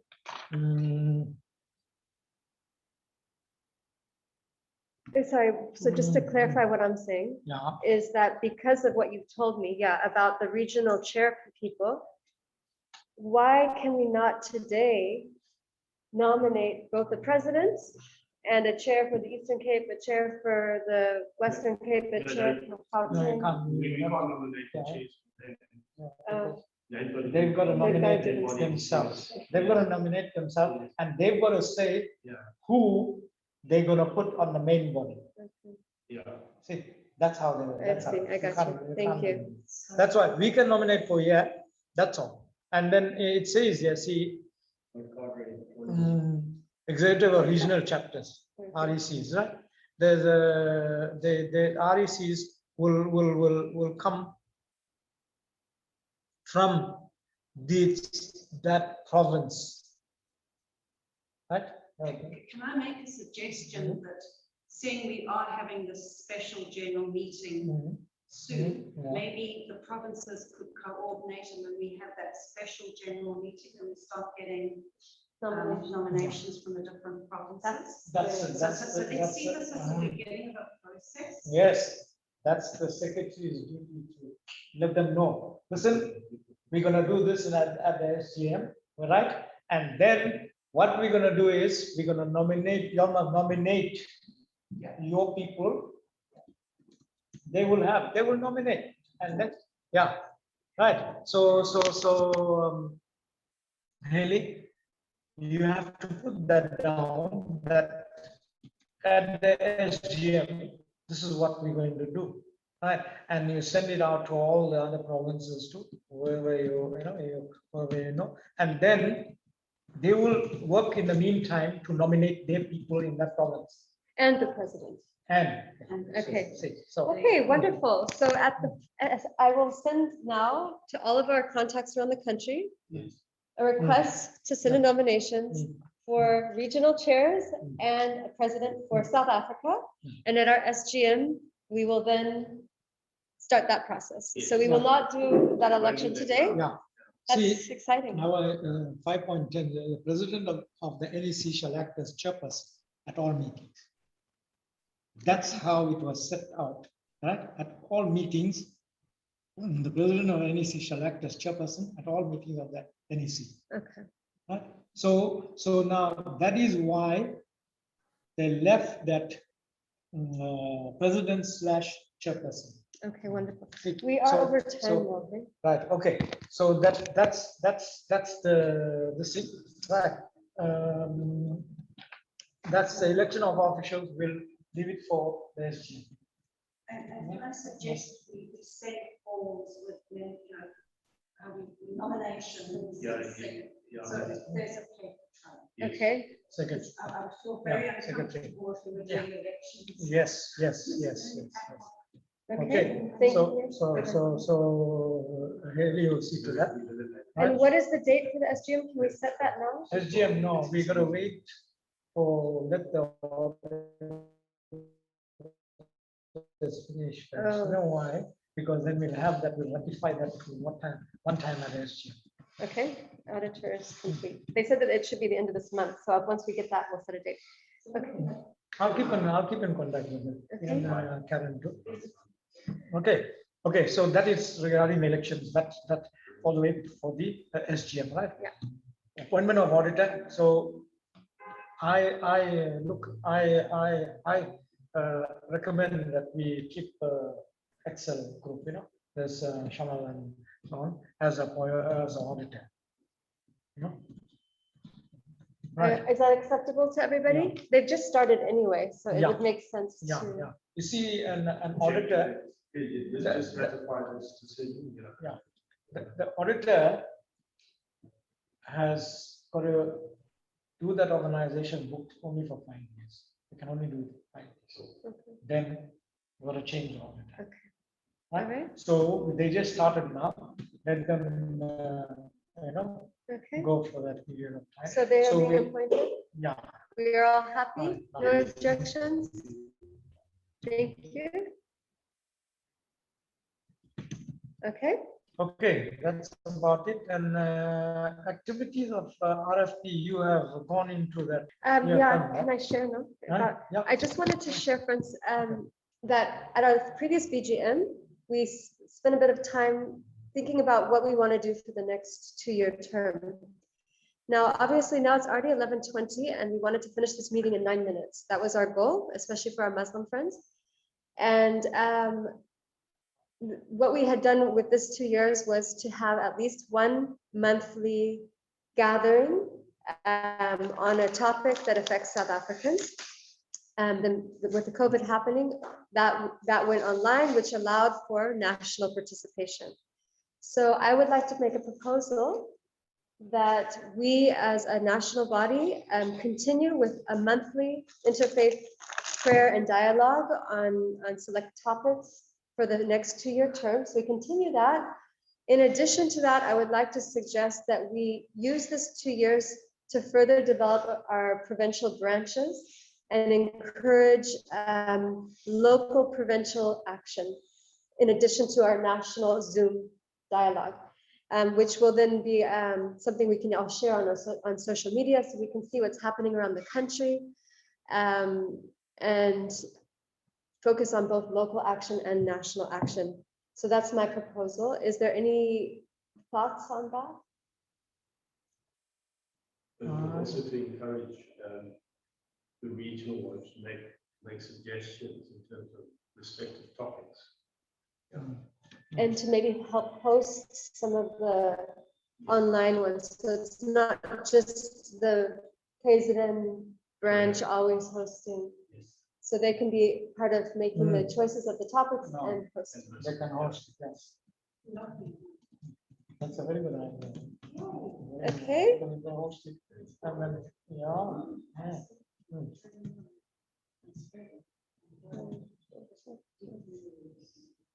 Okay, and then also the local, and encourage local action in each province. And even if that local action is one interfaith gathering of 20 people, that's a good starting point. And we know that there's better quality when it's small groups. So the idea of having one and then inspiring people to then start in various neighborhoods and letting it expand instead of these big grand events that are just not COVID friendly anymore anyway. We focus on local neighborhood activities. And any thoughts from the floor?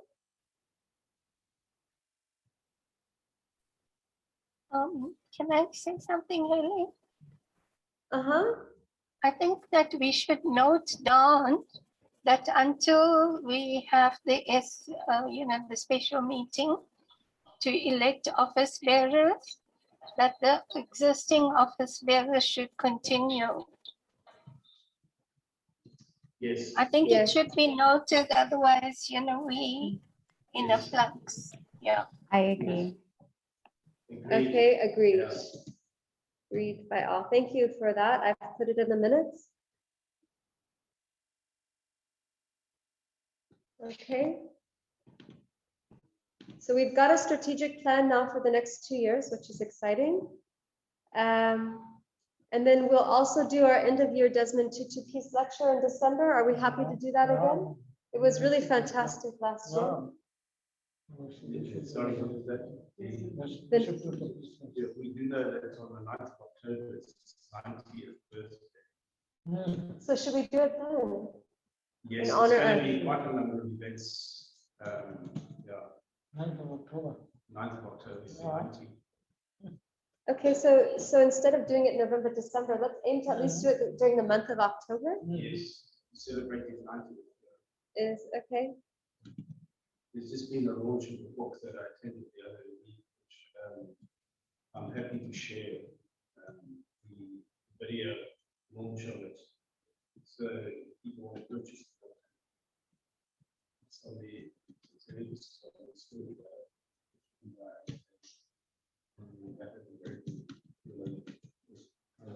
Sounds very interesting. Yes. Okay.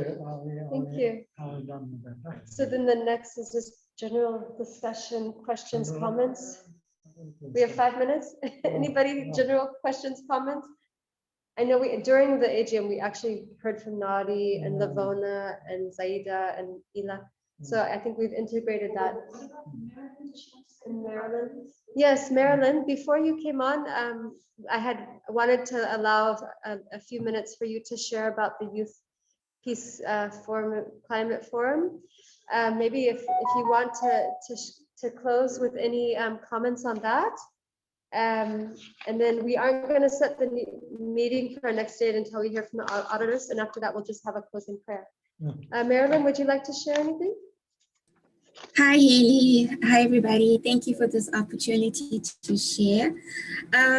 Just a few things on the Interfaith Youth Climate Forum.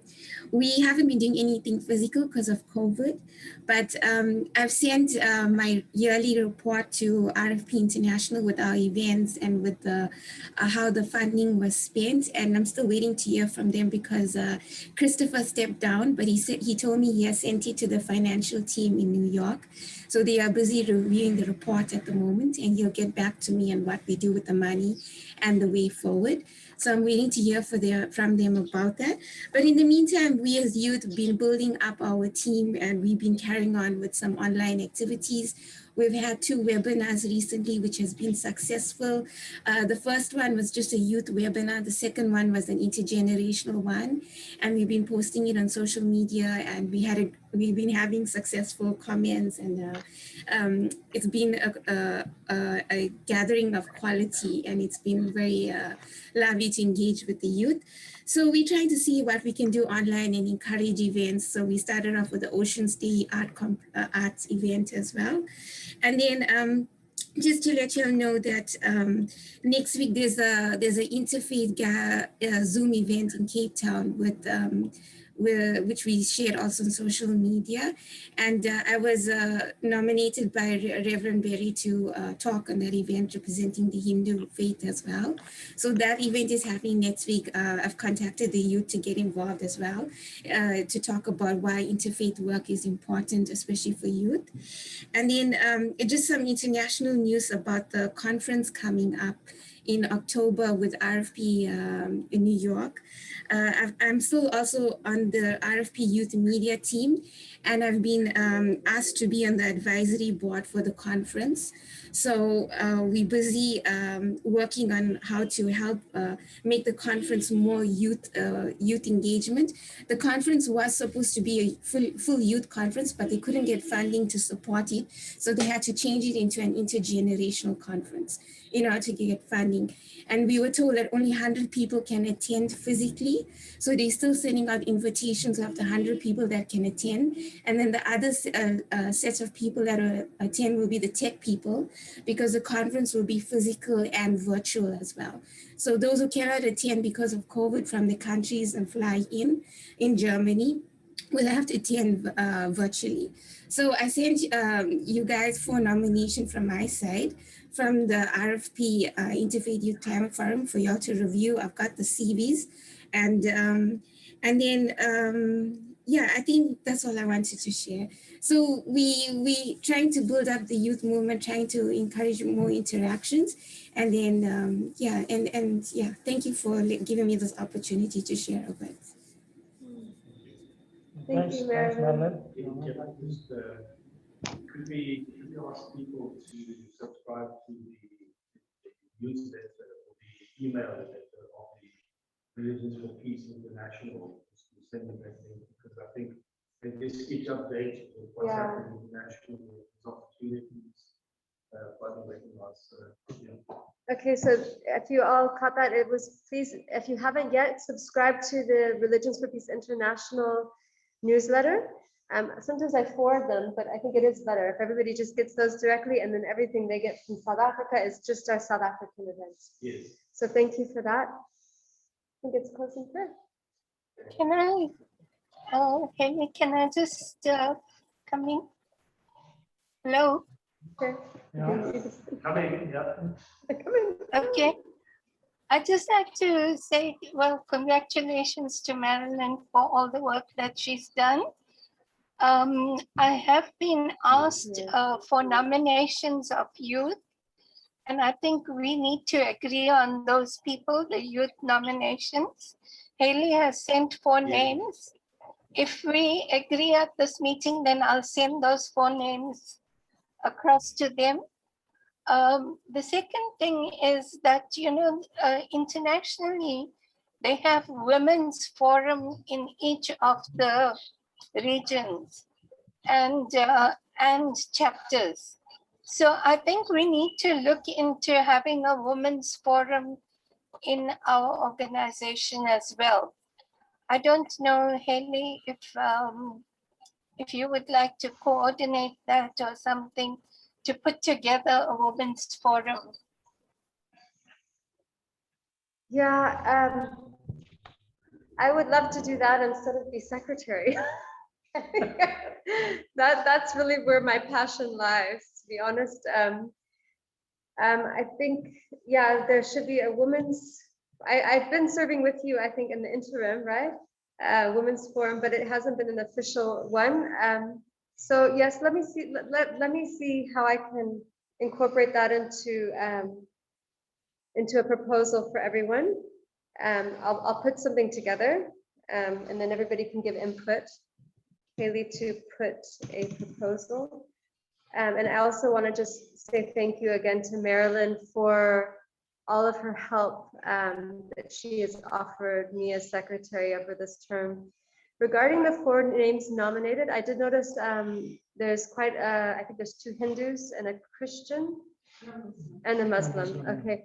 Marilyn, I just want to clarify, will all 4 of these people go or just one of them?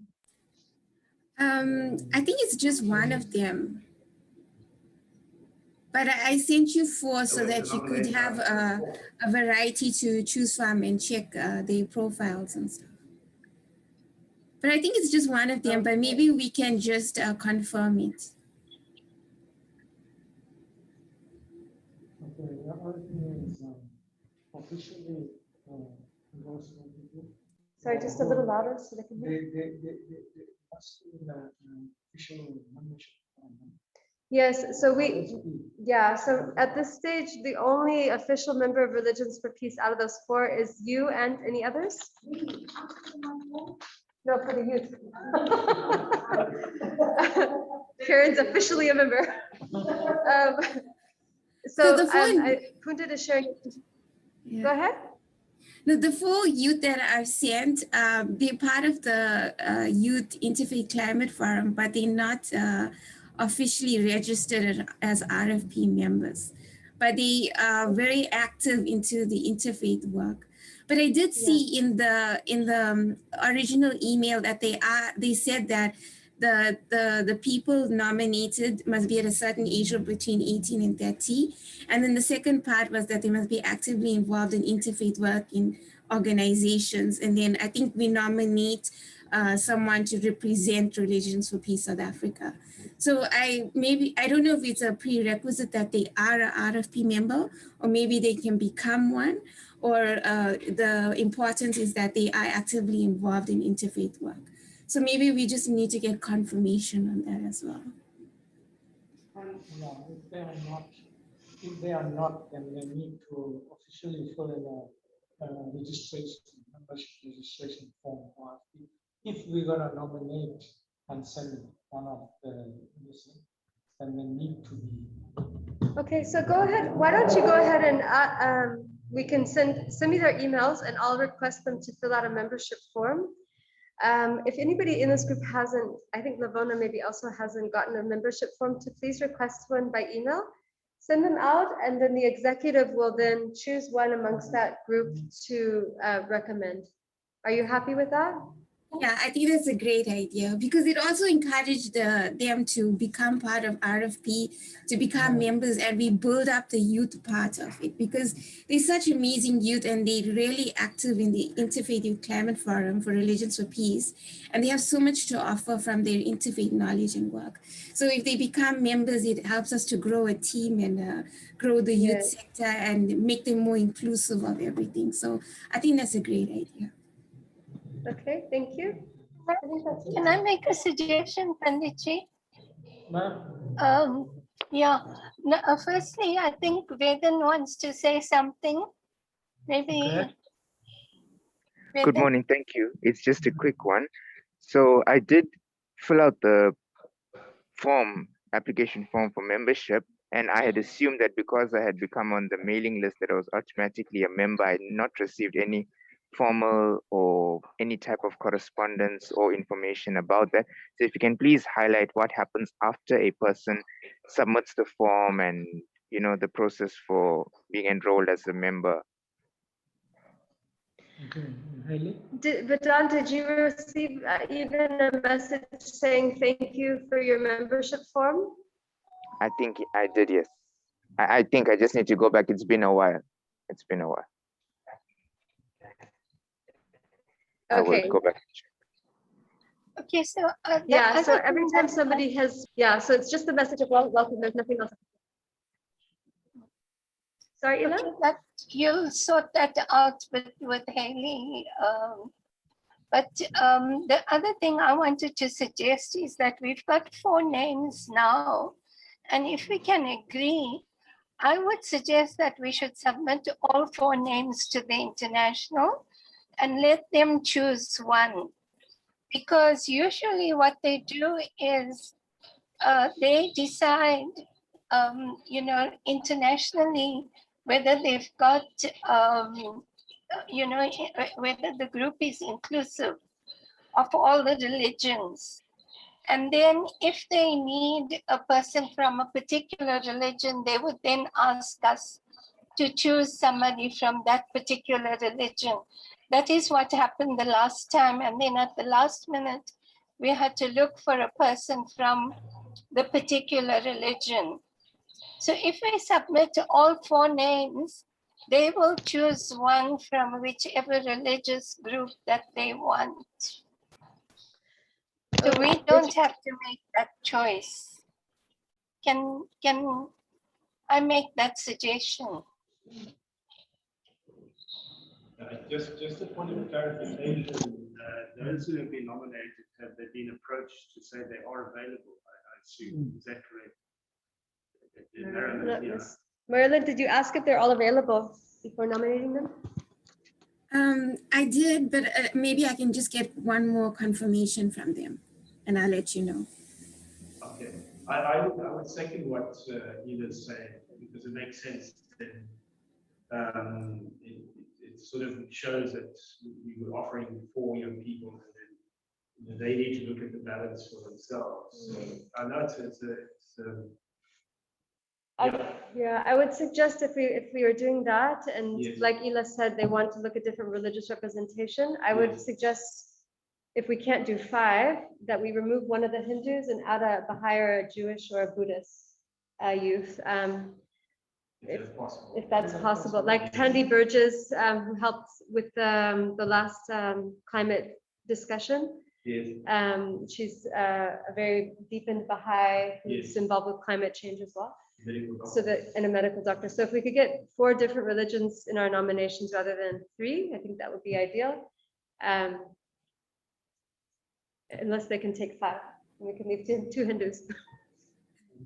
Listen, we'll put 5 names. Can we put 5 names, Marilyn? Well, I think we can, because there's 2 parts to the conference. There's a physical part and a virtual part. If they are not nominated to attend Germany physically, they will fall into the virtual category, and that'll be being a part of the Zoom meetings and Instagram and all that kind of stuff. So it depends on, they said the physical attendance depends on the COVID situation. It depends on whether the people can travel from their countries, on taking COVID tests, vaccinations, and all the stuff, because travel is really complicated.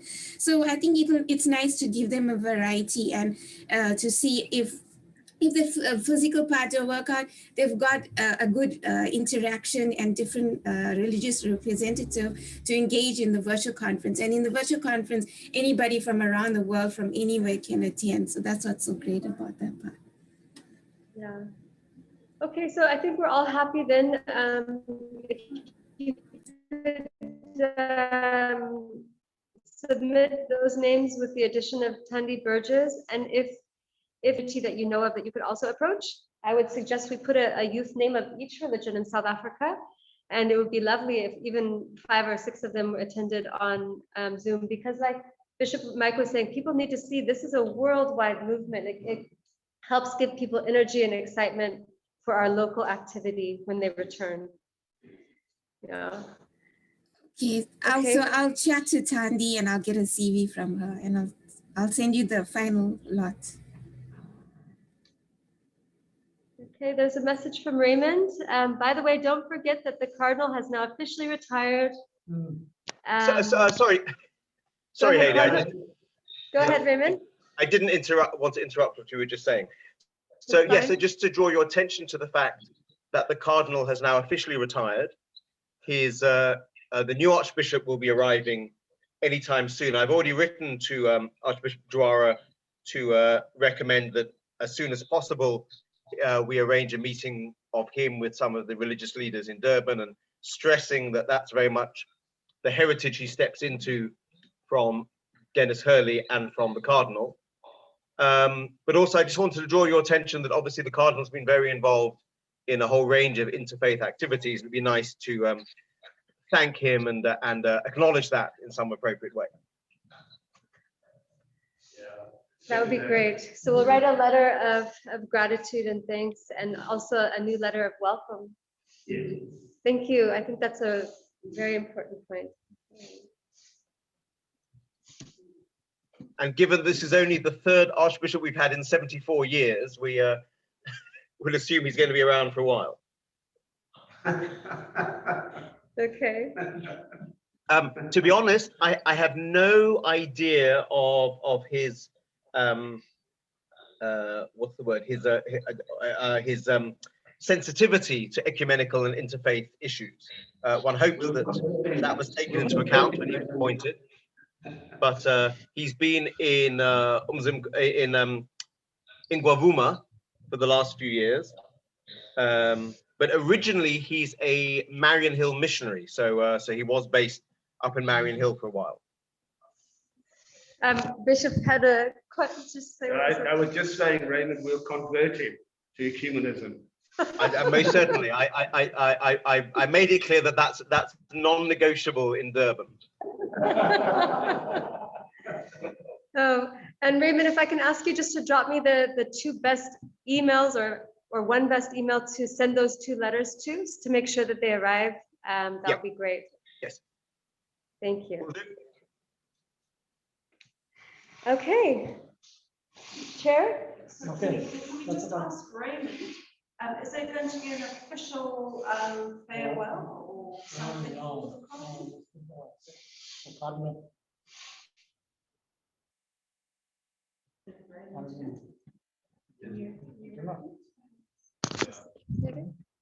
Raymond, are you still there? Yes, I am. Is there going to be any function be it physical yes. or virtual, to wish Yes, the well, so father? there will be it's called an installation. So he's not being consecrated as a bishop because he's already a bishop. So in fact, exactly as was done with well, normally there'd been installation, of course, under COVID protocol. I assume what they will do is a small scale exercise where he officially takes charge of the cathedral, which is the mark of him becoming the if you like, the reigning archbishop. But that will be limited numbers because that's indoors. I suspect what they would do is wait till COVID protocols are relaxed before they do a larger outdoor event. And then in terms of the cardinal leaving, I mean, there isn't an official way in which an archbishop leaves. The cardinal retains the title cardinal, by the way, although he's no longer a voting cardinal because he turned 80. So we expect that Rome will appoint a new cardinal for South Africa at some point. It is not in any way automatic that that would be the Archbishop of Durban. It could be, but it's most likely not to be, because there are archbishops of longer standing in both Cape Town and Joburg.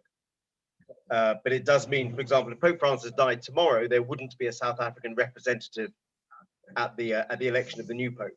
So appointing a new cardinal for Durban, for South Africa, will be a high priority. But the cardinal retains the title cardinal, even though he's no longer a voting cardinal.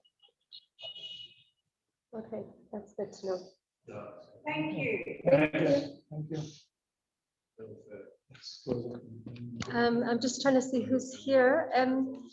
Kurtanya, welcome. Yeah, maybe if we could ask Kurtanya, would you like to say a closing prayer for us? Sure, I'm happy to. Thank you.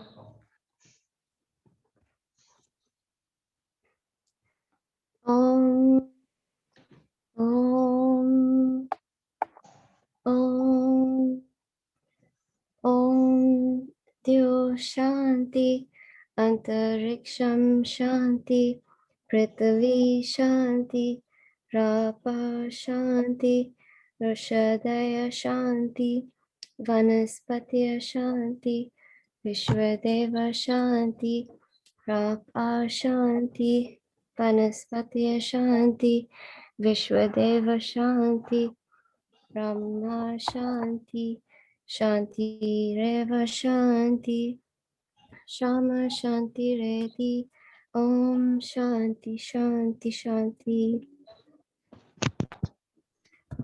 I can just translate that for you as well. So that's the peace prayer from the Hindu faith. And the meaning in English translates to, may there be peace unto the heavens, unto the sky, unto the earth, the water, the herbs and trees, and may everyone live in peace. Thank you. Can I just say one last thing at the end? Are we still on? Thank you so much. Can I just say thank you to Pundit, who has worked tirelessly trying to get things sorted. So I think on behalf of all of us, Pundit, thank you for the work you do. Hayley, thank you for all the work that you do. Marilyn, Ela, well, thank you everybody for all your contributions, but there are some. Debbie, yeah? And Debbie. Yes. Debbie, thank you. You know, when I had taken over a couple years back,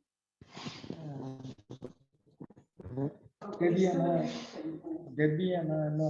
Oh wait, so let's just end the meeting now. Okay. Thank you again all for your time this morning. Really appreciate all of you.